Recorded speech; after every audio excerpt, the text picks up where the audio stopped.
और ये मैं दावे से कहता हूं कि आपको इन तीनों कानूनों को विड्रॉ करना पड़ेगा। देश का किसान, अध्यक्ष महोदय, देश का किसान मिट्टी और अपनी जमीन को अपने बच्चों से भी ज्यादा प्यार करता है। इस बात को समझने की आवश्यकता है।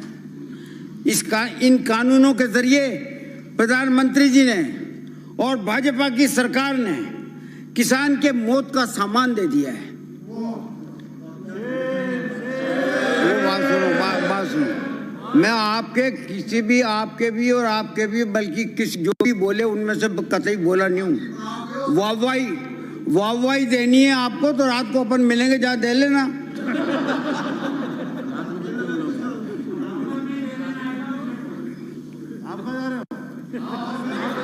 ये किसान की मौत का सामान लेकर के आए हैं और उसका कफन,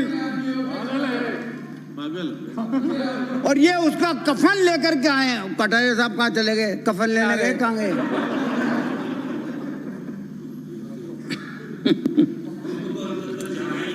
निश्चित तौर पर ये कानून किसान को उसकी कब्र तक और शमशान तक पहुंचा के रहेगा। ये सुधार की बात करते हैं आप कि रिफॉर्म है, ये रिफॉर्म नहीं है। ये किसान को आने वाला बुखार है। ये उसको वो बुखार दिखाएगा जो कोविड से भी जितना परेशान है। व्यवसायों की जीडीपी गिर गई, लेकिन एक किसान था जिसने इस देश की जीडीपी को 3.4% जो है वो बढ़ा करके दी। आज उस किसान की आप ये हालत करना चाहते हैं, इस तरीके से बांधना चाहते हैं उसको पूंजीपतियों के दरवाजे पर। प्रधानमंत्री जी ने अपने जन्मदिन पर बधाइयां स्वीकार करते हुए एक किसानों को तोहफे का जो तोहफा दिया वो मौत का सामान था। और मैं दावे से कहता हूं आपको कि अगली 17 सितंबर को जब प्रधानमंत्री जी का जन्मदिन मनाया जाएगा, वो जन्मदिन किसानों के मरण दिवस के रूप में मनाया जाएगा।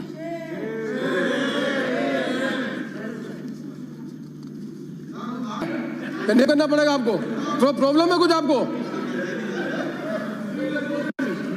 अध्यक्ष महोदय, जब लोकसभा में बहस चल रही थी इन कानूनों की, तो केंद्रीय कृषि मंत्री जी ने ये शब्द कहे थे कि किसान अपना उत्पाद बेचने के लिए जो मंडी के जंजीरों से बंधा हुआ था, हमने उसको आजाद कर दिया।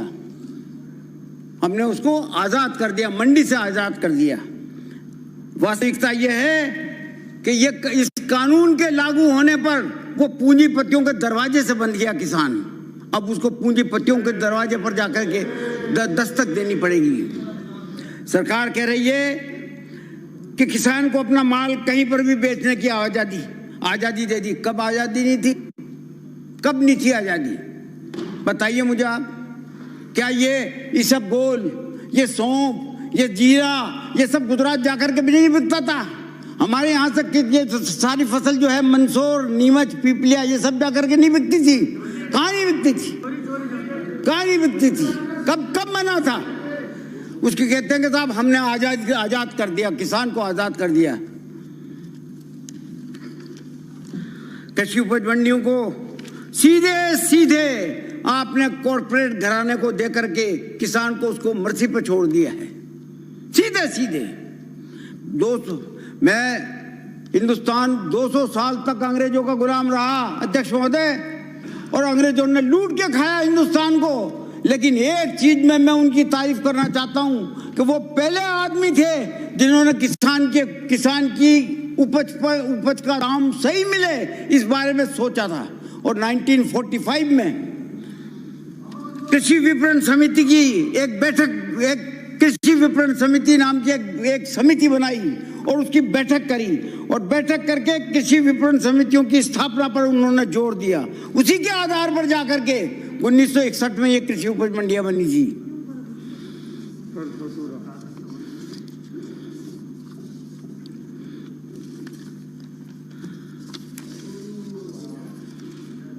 और जिसका मुख्य उद्देश्य, इन उपज मंडियों का मुख्य उद्देश्य ये रखा गया था कि कृषि उपज की खरीद फरोख्त को नियमित बनाया जाएगा और किसान की फसल का उचित मूल्य दिलवाने के लिए ये मंडियां स्थापित की जाएंगी।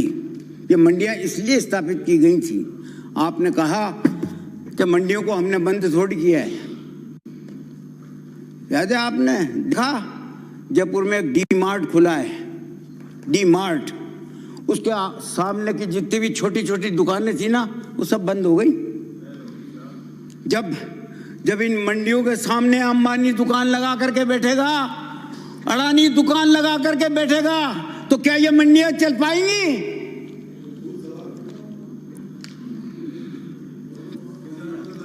इस कानून की सबसे बर्बादी का रास्ता खुल गया। 86%, जैसा आप कहते हैं कि 86% किसान लघु सीमांत श्रेणी के हैं, जिनकी बाजार में बिकने वाली फसल की मात्रा बहुत छोटी होती है, बहुत थोड़ी होती है। कृषि उपज मंडी में बोली के माध्यम से वो बेचारे उचित मूल्य जो है, जो भी उनके फसल का उचित मूल्य है, बोली के माध्यम से वो उनको मिला करता था। मंडियों की आय खत्म हो गई। आपने यहाँ पर एक शायद बिहारी लाल जी थे या कौन साहब थे माननीय सदस्य दूसरे, जिन्होंने कहा कि साहब मंडियों ने क्या किया।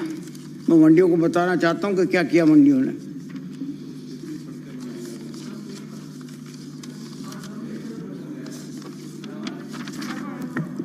मंडी शुल्क के बाबत जो आपने विरोध में बोला कि साहब मंडियों के शुल्क लेने से कोई फायदा नहीं हुआ, कुछ नहीं हुआ।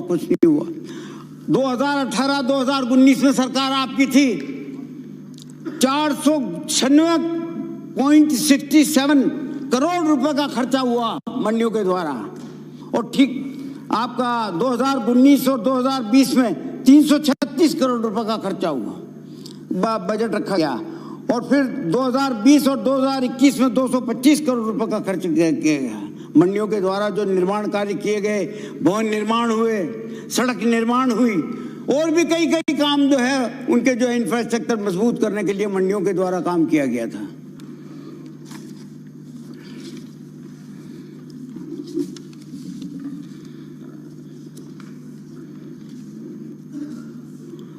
मंडियों की आय खत्म करने के लिए जिस तरीके का षड्यंत्र किया गया है और जिस तरीके की ये प्लान की गई है कि मंडियों की आय खत्म हो जाए तो मंडी अपने आप खत्म हो जाए, ये सारा षड्यंत्र जो आप कहते हैं तो कमेटी बनी थी, ये कमेटी, उस कमेटी के द्वारा ही ये षड्यंत्र किया गया था।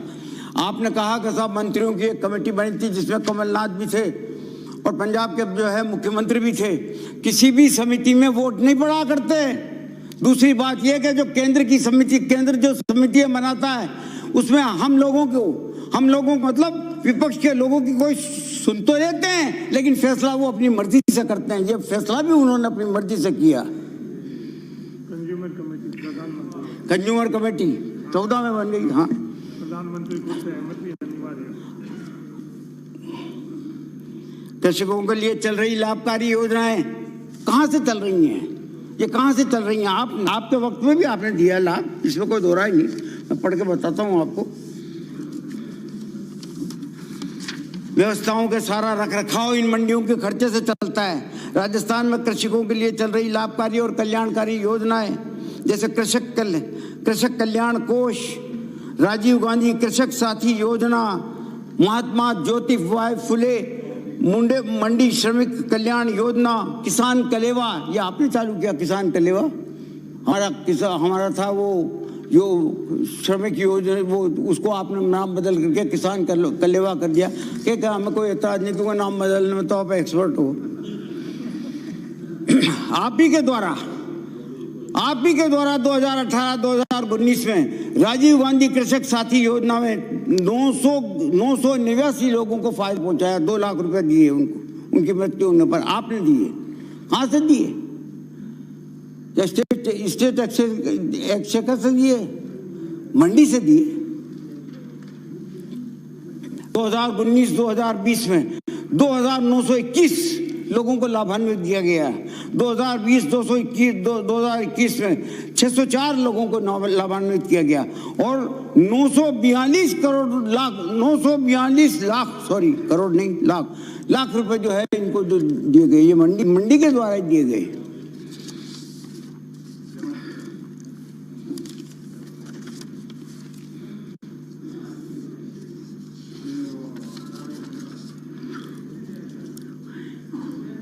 आप इन कानूनों से होगा क्या? ये जो कानून सेंट्रल गवर्नमेंट के द्वारा बनाए गए, केंद्र सरकार के द्वारा बनाए गए, उस किसान अन्नदाता ही नहीं, खेती हर मजदूर, मंडियों में कार्यरत हमाल, पल्लेदार, तुलारा, छोटा व्यापारी, कमीशन एजेंट, लोडर ट्रांसपोर्टर, मुनीम, सफाई कर्मचारी, ये सब बेरोजगार हो जाएंगे, सब बेरोजगार हो जाएंगे। ये कहना बहुत आसान है कि हम मंडी को खत्म नहीं कर रहे। ये मंडी खत्म करने का पहला स्टेप है। केंद्र सरकार की ये कॉन्करेंट लिस्ट थी। आपने कॉन्स्टिट्यूशनल एक्सपर्ट बैठे हुए हैं हमारे पास, आज जो कॉन्स्टिट्यूशनल को इस तरीके से इंटरप्रेट करते हैं कि उसका सत्यानाश ही कर देते हैं। उपनेता हमारे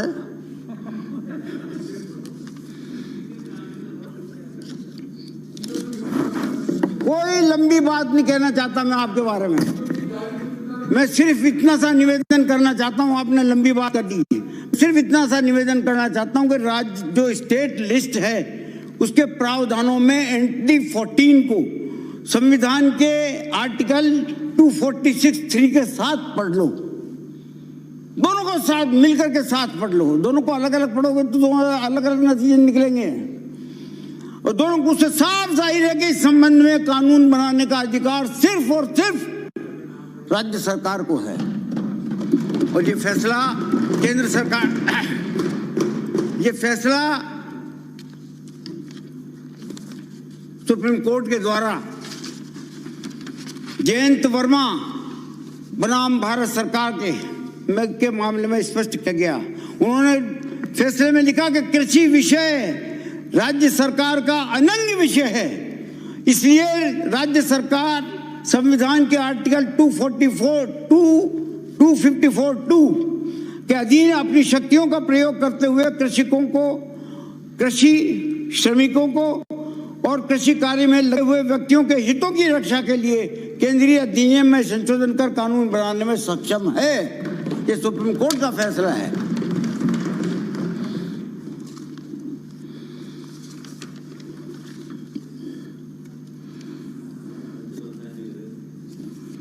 कृषि उत्पाद और विपणन पर राज्य कानून बना सके तो कॉन्ट्रैक्ट फार्मिंग पर केंद्र सरकार का कानून बनाना वैधानिक कैसे कहलाएगा? जब राज्य सरकार बना सकती है तो केंद्र सरकार कैसे बना सकती है? कॉन्ट्रैक्ट फार्मिंग कानून में आपने कहा कि किसान की उपज की कीमत पहले से निर्धारित की जाएगी और उसे फायदा होगा। अध्यक्ष महोदय, मैं ये पूछना चाहता हूं कि ये कीमत कौन तय करेगा? कौन तय करेगा?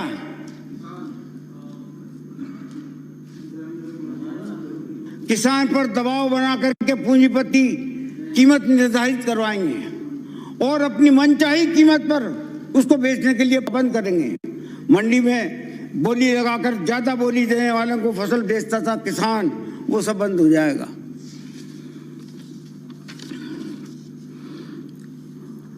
करेगा क्या?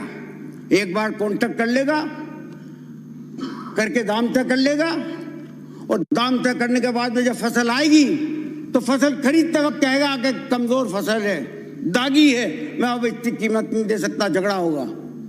हर जगह झगड़ा होगा। अभी जो आप संविदा की बात करते हो, अभी जो संविदा होती है वो लोकल होती है, उसमें आदमी का फैसला जो है पंचायत कर देती है, कुछ भी कर देती है। वो जिसको ज्वारा भी कहते हैं, जिसको दूसरी भाषा कुछ और भी कहते हैं, उसमें ज्यादा झगड़े नहीं होते। लेकिन अगर ये बड़ी बड़ी पूंजीपति पार्टियां आ जाएंगी तो फिर झगड़ा पानी मंगाना। बड़ी पार्टियां आ जाएंगी तो निश्चित तौर पर ये होगा और ये हुआ है। मैं आपको एग्जांपल बताता हूं अभी आगे जाकर के। अगर वाकई किसानों के हितैषी हो आप, तो ठीक है, आप खूब वकालत कर लो, कटारिया साहब, खूब कर लो। आप मन में तो जानते हो अच्छी तरीके से कि किसान को मसल दिया गया है, लेकिन चूंकि राजनीतिक दबाव की वजह से आपको बोलना पड़ रहा है। लेकिन ये मान लेना कि आगे आपके लिए भी कोई रास्ता नहीं है, वहां जगह खाली नहीं है आपके यहाँ, जैसे हमारे यहाँ भी जगह खाली नहीं है। जहां हैं वहीं रहेंगे। इसलिए कभी कभी सत्य भी बोलो, मन की बात भी बोलो।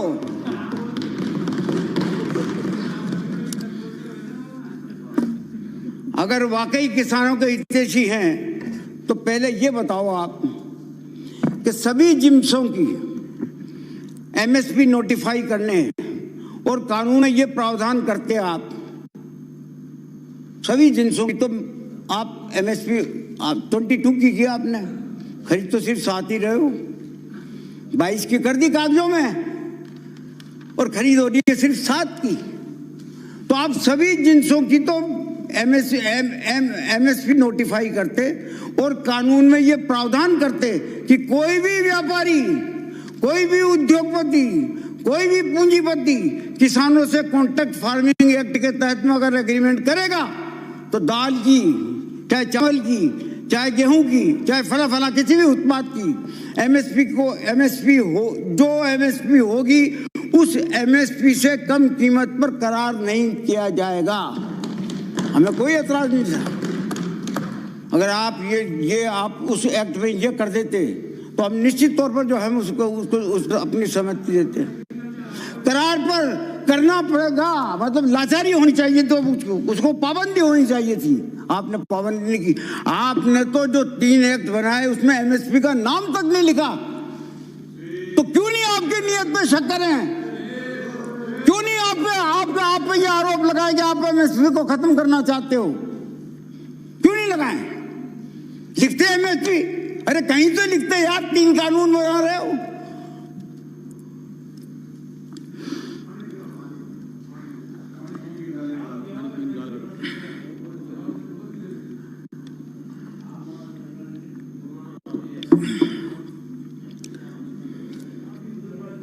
एक शब्द भी आपने एमएसपी का नहीं लिखा। यह बताना चाहिए था कि खरीद की मात्रा, कम से कम ये बता देते कि खरीद की मात्रा इतनी होगी। 25% लेते हो आप, और 25% भी पूरे कहाँ लेते हो? लेते कहाँ? 75% तो जो है उसको दूसरों को बेचना पड़ता है बेचारे को एमएसपी से। 25% तो ऐलान करते हो कि हम 25% खरीद करेंगे, करते नहीं हो। और दूसरी बात आप ये कहते हो कि राज्य सरकार कर लेती। किस राज्य सरकार ने कर लिया आज तक हिंदुस्तान में? बता दो मुझे एक राज्य सरकारें आपने भी चलाई और हमने भी चलाई हैं। कभी एमएसपी पर किसी राज्य सरकार को खरीदते हुए देखा आपने? इस तरीके की बात करते हो आप कि एमएसपी पर राज्य सरकार खरीद ले, अगर केंद्र सरकार नहीं खरीदे तो। हर चीज के लिए केंद्र की तरफ देखते हो, ये करो, वो करो, वो करो, ये करो। देखा ना फसल बीमा की तरफ? वो गुजरात में फसल बीमा लगाया था, विड्रॉ करना पड़ गया, विड्रॉ करना पड़ गया।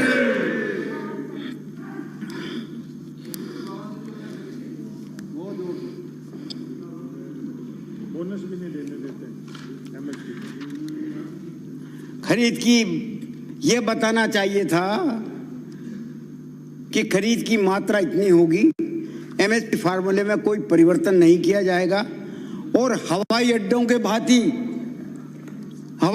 के भांति उपज मंडियों को भी जो है का निजीकरण नहीं किया जाएगा। कम से कम ये तो बता देते, क्योंकि आपकी तो हर चीज पे, आपकी नीयत पे हर जगह शक कर रही है पब्लिक। हर चीज पे शक है आप पे कि कोई ना कोई षड्यंत्र करके आप किसी न किसी तरीके से, आप कहते हैं ना कि साहब अंडानी अबानी अंडा, वो क्या अंबानी अडानी, देश का हर नागरिक का ये एक सपना है कि हमारा देश विश्व गुरु बने। लेकिन हमारे प्रधानमंत्री जी का एक सपना है कि विश्व के सबसे अमीर आदमियों की जब लिस्ट बने तो ऊपर ही ऊपर मुकेश अंबानी का नाम हो। एक सपना है। मेरा नाम लेना नई परंपरा चालू कर रहे हैं कि किस आधार पर आरोप लगा रहे हैं। फिर हम नाम लेते हैं जब दिक्कत होती है इनको, किस आधार पर आरोप लगा रहे हैं। माननीय सदस्य, आप इन्होंने यील्ड कर दिया क्या? प्लीज, आप संसदीय मंत्री रहे हैं, सीनियर हैं, इन्होंने यील्ड नहीं किया, अपन बोल रहे हैं। मतलब क्या परंपरा डालना चाहते हैं हमने मेरे को? प्लीज, वो यील्ड नहीं किया, लेट हिम स्पीक। कम से कम उम्र को तो देखो यार, 78 साल का हूँ। माननीय मंत्री जी, एक मंत्री और बोलेंगे। माननीय मंत्री जी, एक मंत्री और बोलेंगे अभी। सर, आपके एक मंत्री और बोलेंगे अभी। हाँ साहब, अभी तो शुरू किया मैंने। सर एक मिनट। अध्यक्ष महोदय, मैं प्रस्ताव करता हूं कि सदन का समय 2 घंटे बढ़ा दिया जाए। माननीय मंत्री जी, 2 बिल और पास करने हैं। सर, 2 बिल और पास करने। संसदीय मंत्री आप ही हैं, 2 बिल और संसदीय मंत्री आप ही हैं। 2 बिल और 2 बिल और पास करने और इसमें आपके मंत्री और बोलेंगे। जी हाँ, जी हाँ, जी।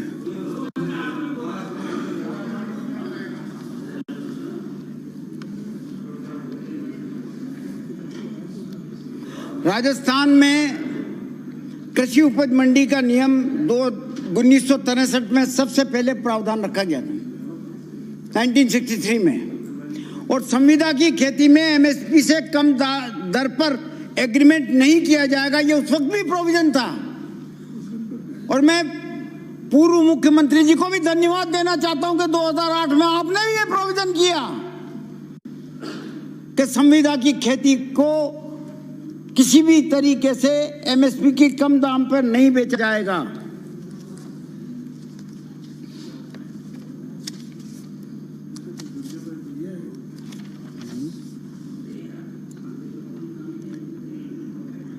कॉन्ट्रैक्ट फार्मिंग राजस्थान में भी वर्ष 2008 से एपीएमसी एक्ट 1961 में प्रावधान किया। यह आपकी सरकार ने प्रावधान किया, इसलिए मैं धन्यवाद दे रहा हूं आपको। और आप आज कहते हो कि साहब क्यों, यही विवाद है सबसे बड़ा है। तो कटारिया साहब विरोध कर रहे हैं, इनको पुरानी याद नहीं रहती ना।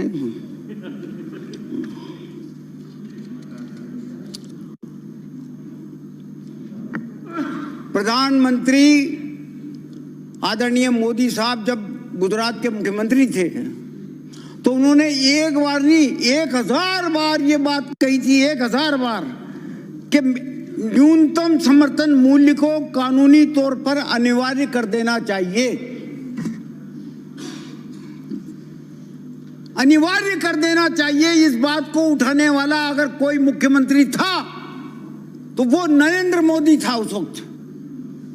आज उसकी बात खत्म, एमएसपी का जिक्र नहीं, 3 कानून बना दिए और एमएसपी शब्द नहीं लिखी।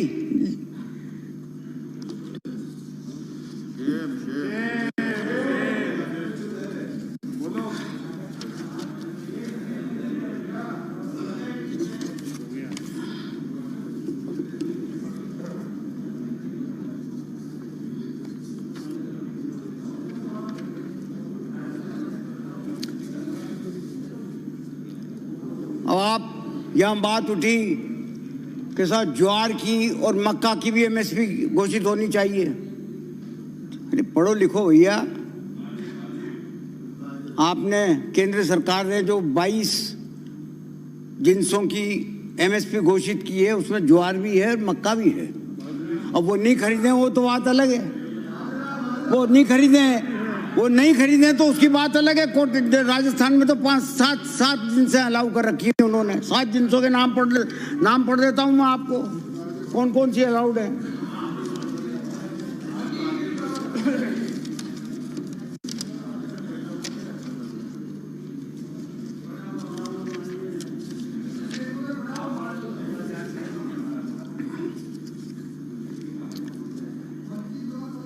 सरकार को यह भी प्रावधान करना चाहिए था, अध्यक्ष महोदय, केंद्र सरकार को यह भी प्रावधान करना चाहिए था, अगर वो वाकई किसानों की सच्ची सी हितैषी थी तो यह प्रावधान करना चाहिए था कि एमएसपी सालाना 5% बढ़ेगी और किसानों की फसल एमएसपी के कम भाव में खरीदना या बेचना कानूनी अपराध होगा। 100% माल खरीद की गारंटी होगी। हमने अब कानून में ये प्रावधान किया है, कि एमएसपी से कम दर पर फसल बेचने के लिए एग्रीमेंट करने का किसान पर अगर कोई दबाव बनाएगा तो उसको हरेसमेंट माना जाएगा और हर हरेसमेंट की सजा 3 साल से लेकर के 7 साल तक का कानूनी प्रावधान किया है। क्या गलत किया है? किसान के हितैषी हम हुए या आप हुए? केंद्र इन कानूनों को लाने के पीछे जो षड्यंत्र है वो साफ साफ दिख रहा है। आदरणीय मैडम मैं आपका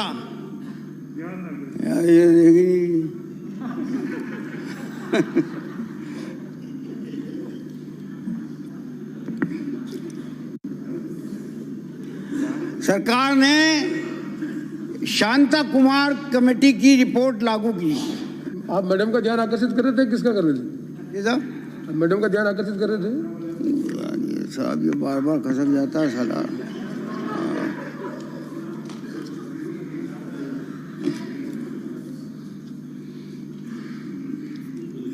मैं ये निवेदन कर रहा हूं कि इन कानूनों के पीछे अगर कोई षड्यंत्र है तो ये साफ साफ दिख रहा है कि सरकार शांता कुमार कमेटी की रिपोर्ट लागू करना चाहती है।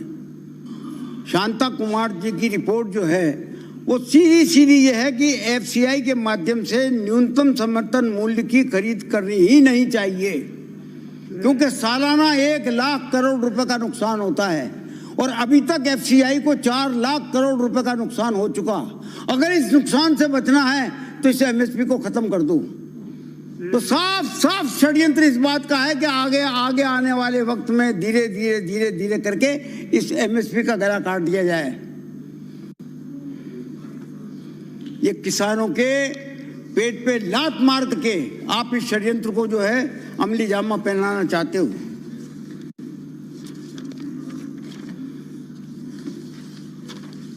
अगर समर्थन मूल्य पर सरकारी,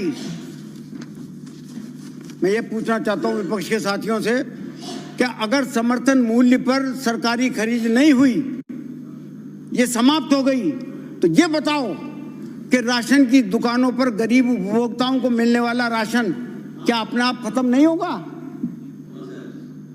अपने आप खत्म नहीं होगा। कहां से आएगा राशन? कहां से आएगा गेहूं और चावल? अभी तक, और फिर मैं कह रहा हूं आपसे कि अंबानी ने हर क्षेत्र में प्रवेश कर लिया। कोई ऐसा क्षेत्र नहीं है जहां पर अंबानी की जो है उपस्थिति नहीं हो। एक अकेला एग्रीकल्चर का क्षेत्र था जिसमें उसकी जो है जिसमें वो प्रवेश नहीं कर पाया था। वो रिटेल के बड़े आपके वो स्टोर खोल लिए, वो एक अलग बात है। लेकिन ये सारा का सारा प्लान जो है, सारा षड्यंत्र जो है, ये अंबानी को कृषि क्षेत्र में रिलायंस ग्रुप को की एंट्री करवाने का है। लोगों का जो सपना है वो मैंने बताया आपको, उसी तरीके का ये सपना पूरा करने के लिए ही इसको प्रधानमंत्री किसी तरीके से एग्रीकल्चर सेक्टर में डालना चाहते हैं। 2014 मैडम जरा आप सुनिए इसको, आपके वक्त की बात है, वो शायद आपकी जानकारी में ना हो, मैं आपकी जानकारी में लाना चाहता हूँ। 2014-2015 में सोयाबीन का समर्थन मूल्य 2560 था, 60 रुपये था, और सरसों का समर्थन मूल्य 3100 रुपये था। परंतु आपकी सरकार के आने के बाद वहां पर कांटा ही नहीं लगने दिया अडानी ने। ये कोटा की बात करता हूं मैं आपसे। राजस्थान की सबसे बड़ी मंडी कोटा में कांटा ही नहीं लगने दिया। जब कांटा ही नहीं लगा तो ये 3100 रुपये के बजाय जो है ये आपका सरसों वो 2500-2600 रुपये में बिका, और 2500-2600 रुपये में बिका, और वो सारा का सारा वो अडानी ने खरीद करके जो 2 मिलें हैं उसकी वहां पर बूंदी में, उनमें जो है काम में लगा दिया गया। मैडम ये एमएसपी पर एफसीआई की खरीद के कांटा न लगने का आपकी जानकारी में नहीं है, लेकिन ये आपके कारकुन जो होते हैं ना, कार्यकर्ता, ये उनके द्वारा किए गए काम है।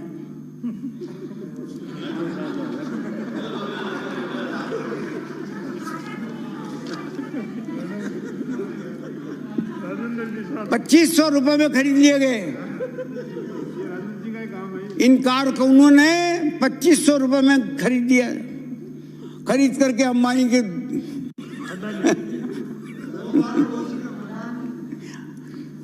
अडानी की मिल पे पहुंचा दिए। नहीं अडानी बोल रहे हैं। तो मेरा निवेदन ये है अध्यक्ष महोदय कि इस कानून से आपने किसान को और बांध दिया और पूंजीपतियों के कहे के अनुसार उसकी मर्जी के माफिक उसको क्वालिटी और ग्रेड का वो बीज देगा कि इस क्वालिटी का तो फसल आनी चाहिए भाई, और ये बीज वो दे दो, बीज बो देगा, फसल आ जाएगी। फसल आने के बाद में कहेगा कि सब दागी है। मान लीजिए पास में नहर गुजर रही है, नहर ओवरफ्लो हो गई या नहर की दीवार टूट गई और पानी भर गया चारों तरफ और वो फसल थोड़ी सी मामूली सी जो है 19-20 खराब हो गई, वो वही बहाना बना करके और वो कॉन्ट्रैक्ट में जो लिखा हुआ दाम है वो दाम नहीं देगा। झगड़े होंगे, हजारों की तादाद में झगड़े होंगे अगर लेकिन अगर लोकल आदमी होता संविदा का तो जुआरे पे जो देते हैं तो उससे वहां के लोग आपस में फैसला करवा देते, लेकिन पूंजीपति से फैसला करवाने कौन जाएगा? अंबानी के पास कौन जाएगा? अडानी के पास कौन जाएगा? छोटी छोटी होर्डिंग वाले कहाँ जाएंगे? आपने बता दिया कर पाएंगे, टाटा से लड़ पाएंगे, महिंद्रा से लड़ पाएंगे, गोयनका से लड़ पाएंगे।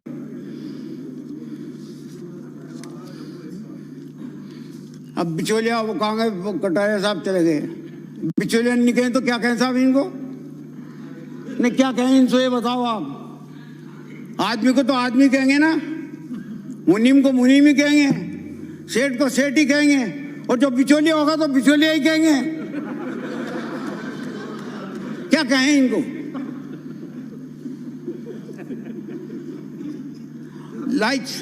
ये बिचौलिया जिनको आप बता रहे हो ये सब लाइसेंस होल्डर हैं और इनकी संख्या 86,000 करीब है।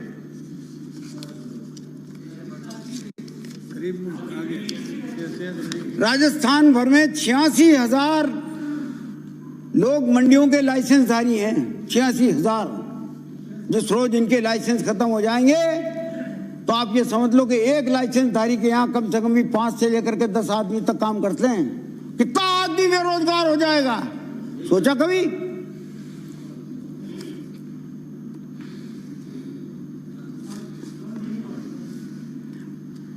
हमारी जियो कंपनी लेकर आए थे, जियो कंपनी ने सभी को मोबाइल फ्री कर दिया 6-8 महीने तक। आदत बिगाड़ दी, लोगों के पास मोबाइल फ्री हो गए, आराम से 6-8 महीने तक कोई बिल नहीं आने लगा। और आखिर में फिर जब दाम ऐसे बढ़ाए कि जो है वो सबके पास जियो का जो है टेलीफोन मोबाइल आ ही चुका था, 4G 5G पता नहीं क्या क्या कौन सी जी थी वो सब आ गई सारी। इस तरीके से प्लान किया जाता है। किसी भी चीज को खत्म करने के लिए किस तरीके से घुसा जाता है। उसने फ्री में जियो मोबाइल दिए, कोई बिल नहीं दिया। आज भी यही होगा कि ये पूंजीपति वहां गांव में जाएंगे, किसान से बात करेंगे, उसको अच्छे दाम देंगे, 1 साल देंगे, 2 साल देंगे, और 2 साल देने के बाद में फिर उसको अंगूठा दिखाएंगे। यही होगा, लूट के खाएंगे ये लोग। और मजबूरन किसान जो है इनके हत्थे पड़ेगा।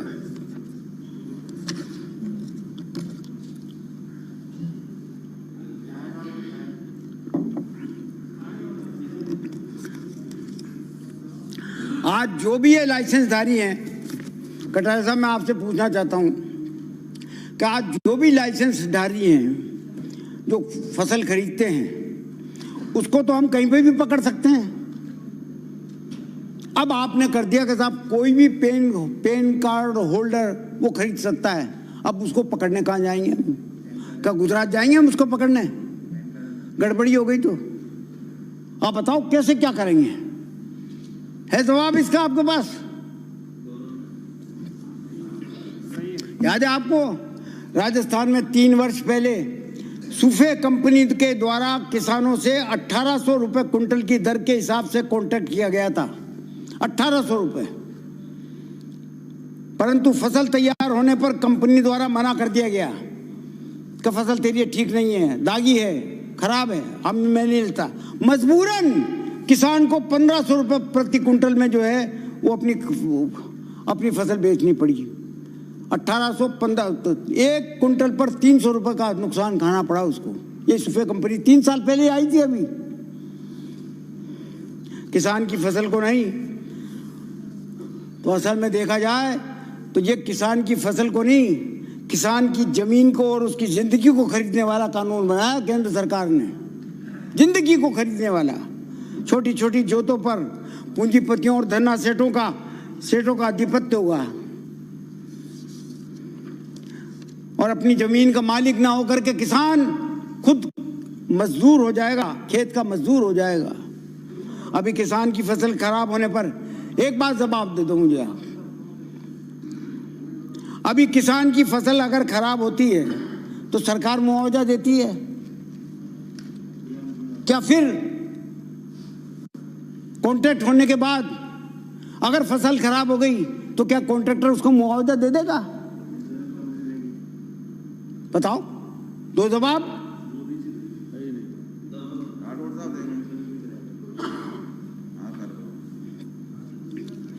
किसी आपातकाल के समय में हमेशा किसान की एक आदत होती है, छोटा किसान हो चाहे बड़ा किसान हो, कुछ 90% खरीद 90 या 95% उपज तो वो बेच देता है, लेकिन 5 से लेकर 10% उपज जो है वो बचा के रखता है। बस छोटा जो किसान होता है वो ज़्यादा बचा के रखता है, क्योंकि वो ये समझता है कि आपातकाल में कोई ऐसी स्थिति आ जाए तो थोड़ा बेच करके इससे जो है भारी बीमारी हो जाए तो फसल को बेच करके अच्छे दामों पर बिक जाएगी बाद में जाकर के, तो जो उससे जो है मैं मेरा काम चला लूँगा। लेकिन कॉन्ट्रैक्ट में अगर वो फंस गया तो फिर तो 100% उसको देनी पड़ेगी, कुछ नहीं रख सकता, एक दाना भी नहीं रख सकता किसान। और कृषि जिंसों की कृत्रिम कमी बता करके ये कंपनियां बाजार पर अपना नियंत्रण कर लेगी, कृषि उत्पादों की मनमानी कीमत वसूल करेगी और कुल मिलाकर के खेती पर आधारित अर्थव्यवस्था का चेहरा पूरी तरह बदल जाएगा। ये होता आया है और होता रहेगा।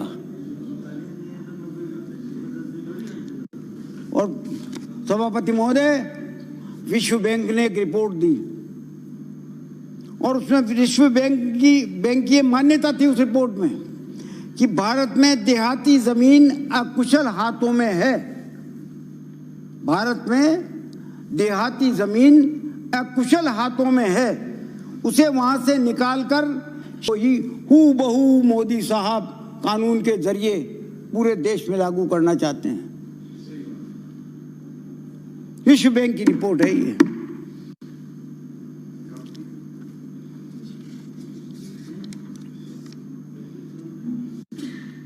किसानों की आय दुगनी करेंगे, किसानों की आय दुगनी करेंगे। और ये जुमला सुनते सुनते ही लोगों के कान पक गए। सारे मेरे तो कान ही बेरे हो गए साहब। मुझे डॉक्टर ने वो लगाने के लिए कह दिया कि वो लगाओ मशीन।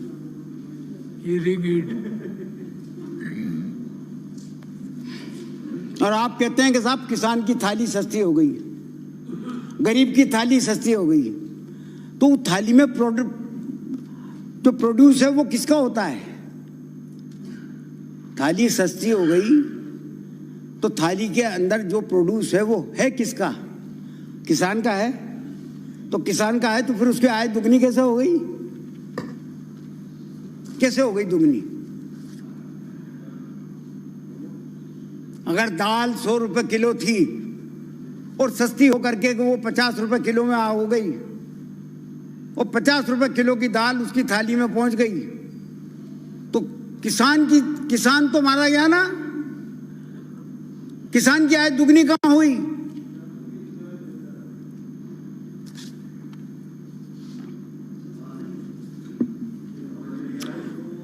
बार बार ये आरोप, वो हर चीज में कोई भी चीज हो, one nation one market, one nation one market, वो जीएस, वो क्या कहते हैं उसको, जीडीपी नहीं क्या कहते हैं, जीएसटी, वो जीएसटी के जो है वो जिस तरीके से वो बैंड बाजे के साथ वहाँ जलसा किया था जोरदार, आज उस जीएसटी को रो रहे हैं सब लोग, माथा पकड़ के रो रहे हैं कि साले सब क्या हो रहा है, ये क्या नहीं हो रहा है। वन नेशन वन मार्केट की बात करने वाले, दो मार्केट बना दिए ना, वन नेशन वन मार्केट, और बना क्या दिए, दो मार्केट, एक तो मंडी और एक मंडी के अंदर और एक मंडी के बाहर, दो मार्केट हो गए। और थोड़े दिनों में हालत मंडियों की खराब हो ही जाएगी, यही हालत रहे तो, और नतीजा क्या निकलेगा, वही HPCL, एयर इंडिया, उदयपुर का लक्ष्मी विलास होटल, उसी तरीके से मंडियां भी बिकेंगी,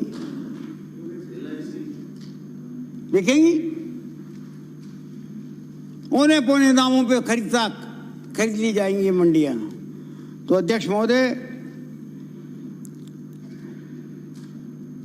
मंडी व्यवस्था, किसानों के हित संरक्षण के लिए, मंडी व्यवस्था को मजबूत बनाए रखने के लिए और लाखों लोगों को बेरोजगारी से बचाने के लिए ये जो 3 कानून आए हैं, मैं उन पर निवेदन करना चाहता हूं कि इन कानूनों में जो प्रावधान किए गए हैं, सन 60 की बात है, 60 के दशक में जब देश में कृषि में हरित क्रांति की शुरुआत हुई, और तब सरकार को महसूस हुआ कि किसान नए किस्म की खेती तब तक नहीं करेगा जब तक कि उसको सही दाम नहीं मिलेंगे। नए किस्म की तो करता आया है, करता रहेगा, लेकिन जो नए किस्म की खेती सरकार करवाना चाहती है जिससे कि उसको सही दाम मिल जाए, तो दाम जब तक नहीं मिलेंगे जब तक कि वो नई खेती नहीं करेगा। इसीलिए सरकार ने बुआई के पहले सरकारी दामों की घोषणा करना शुरू कर दी थी। ये MSP जब से चालू हुई, प्रधानमंत्री कांग्रेस के हुआ करते थे उस वक्त, 54 साल का आप हिसाब पूछ रहे हो ना कि 54 साल में क्या किया आपने, ये 54 साल के काम है हमारे, इनको आज तक आप जो है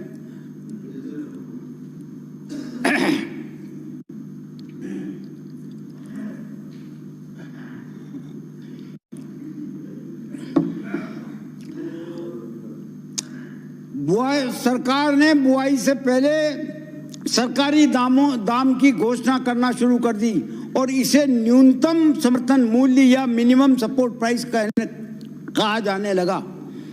साधारणतया किसान जो है इसको सरकारी रेट मानता है, मिनिमम सपोर्ट प्राइस का मतलब सरकारी रेट। यह सच है, सरकार भी मानती है इस बात को, उस वक्त भी मानती थी कि यह सच है कि किसान की फसल का ये वाजिब दाम नहीं है, ये वाजिब दाम नहीं है MSP, ये मिनिमम दाम है, जबकि देना चाहिए था उसको मैक्सिमम दाम, जो मोदी जी 2022 में देने जा रहे हैं ना, देंगे क्या?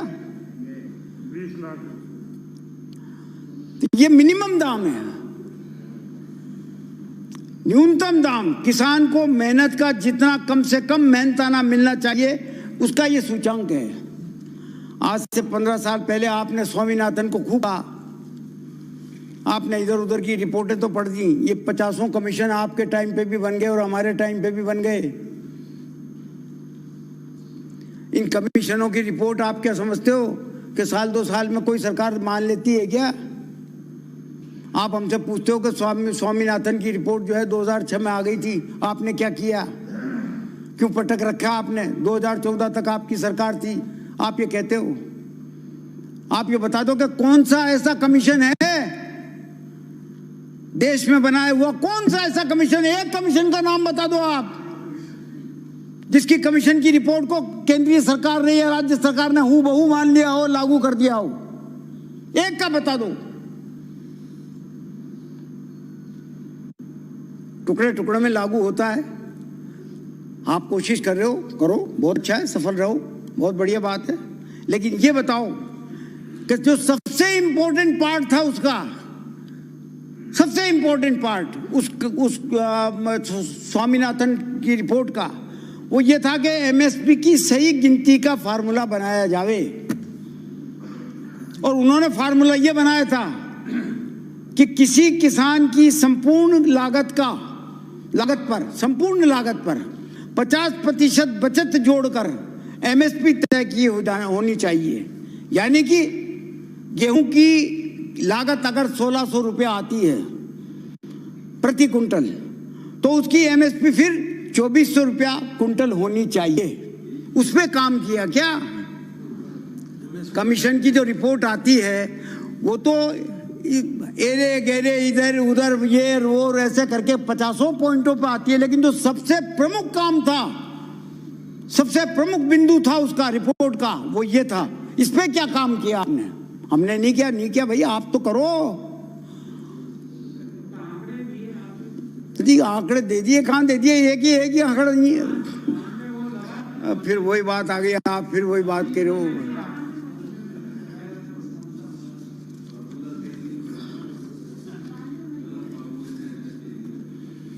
और ये भी लाचारी है, ये लाचारी आपकी भी थी, हमारी भी थी, कि गेहूं हमें खरीदना है, धान हमें खरीदना है। खरीदना इसलिए है कि राशन की दुकान पर जो है गेहूं और चावल देना है। ये तो लाचारी है। लाचारी की वजह से आप 7 दिन से खरीदते हो, वरना वो भी नहीं खरीदोगे,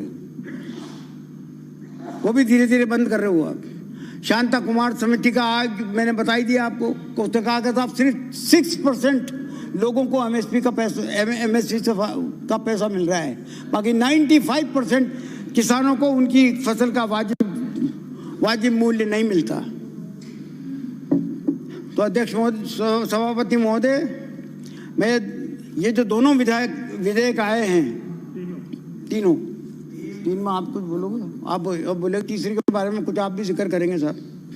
उसमें मोटे तौर पर यह प्रावधान किया गया है कि एमएसपी से कम कीमत पर किया गया एग्रीमेंट वैलिड नहीं होगा। अगर कोई व्यक्ति या कंपनी या फर्म एग्रीमेंट करते समय किसान को एमएसपी से कम कीमत पर अपनी उपज बेचने पर मजबूर करता है या दबाव बनाता है, तो उसे किसान का हैरेसमेंट माना जाएगा और उसके लिए उसको अधिकतम 3 से लेकर के 7 साल तक की सजा और 5 लाख रुपए तक का जुर्माना का प्रावधान, जुर्माना अदा करना पड़ेगा। क्या गलत है इसमें? नहीं, मैं पूछना चाहता हूं क्या गलत है, बताओ आप। खामखा विरोध कर रहे हो हमारा। मंडी व्यवस्था और उसकी आय को बरकरार रखने के लिए मंडी प्रांगण के बाहर कृषि उपज खरीदने बेचने पर शुल्क लगाने का प्रावधान किया गया है। स्टॉक लिमिट तय करने की पावर स्टेट गवर्नमेंट के पास भी रहेगी। आपने कह दिया आपके एक्ट में, केंद्र सरकार के एक्ट में, युद्ध, अकाल और अतिवृष्टि, आपदा, इस तरीके के 4-5 चीजें होंगी तो जाकर के जो है हम स्टॉक लिमिट के पे पाबंदी लगाएंगे। पर एक बात बताइए आप, देश भर में कहीं बाढ़ नहीं आई या देश भर में कहीं अकाल नहीं पड़ा और राजस्थान में अकाल पड़ गया। राजस्थान की सरकार लिख रही है केंद्र के पास कि साहब स्टॉक लिमिट करवाना दो, स्टॉक लिमिट करवा दो, वो जवाब नहीं दे रही, तो क्या करेंगे? क्या ये अधिकार हमारे पास नहीं रहना चाहिए? राज्य सरकार में आप भी रहे हो, हम भी रहे हैं, आगे भी हो सकता है आप आ जाओ और हम भी आ जाए या हम फिर कभी आ जाएं। तो ये तो सोचो ईमानदारी से कि ये अधिकार अगर राज्य सरकार के पास नहीं रहा तो फिर क्या करेगी राज्य सरकार? हाथ पर हाथ धर के बैठी रहेगी? विवाद का फैसला एसडीएम कलेक्टर के बजाय यथावत मंडी समिति और डायरेक्टर और मार्केटिंग करेंगे, ये प्रावधान किया हमने। सिविल कोर्ट का जुरिस्डिक्शन यथावत रखा है।